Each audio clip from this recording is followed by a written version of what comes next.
Ray Dalio studied more than 500 years of global history, and his conclusion is simple but powerful.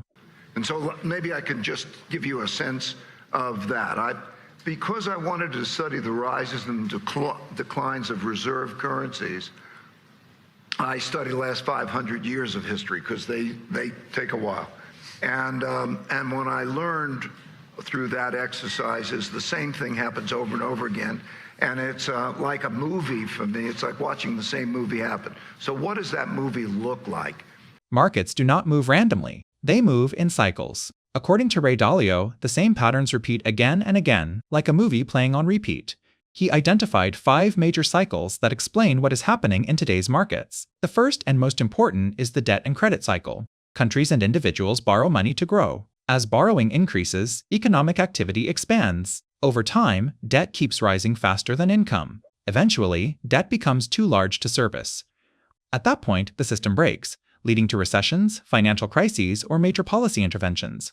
Dalio says this cycle explains why global debt levels are now at historic highs. The second cycle is money printing and inflation. When debt becomes too heavy, governments and central banks print money to support the economy.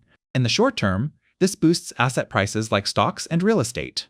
In the long term, however, the value of money declines and inflation rises. This is why real assets like stocks, gold, and commodities tend to perform well during periods of excessive money creation. The third cycle is the political and social cycle. As wealth inequality increases, social tensions rise. The gap between rich and poor widens. This leads to political polarization, populism, and unstable policy decisions. History shows that periods of high inequality often coincide with political conflict and market volatility. The fourth cycle is the world order cycle. Throughout history, dominant powers rise and fall. The Dutch Empire was replaced by the British Empire. The British Empire was replaced by American dominance. Dalio believes the world is slowly moving from a us-led global order toward a more multipolar system, with rising powers gaining influence. The fifth cycle is the conflict and geopolitics cycle. When economic stress, political tension, and shifts in global power happen at the same time, the risk of conflict increases. This includes trade wars, sanctions, military tensions, and geopolitical instability. Markets dislike uncertainty, and these events increase volatility.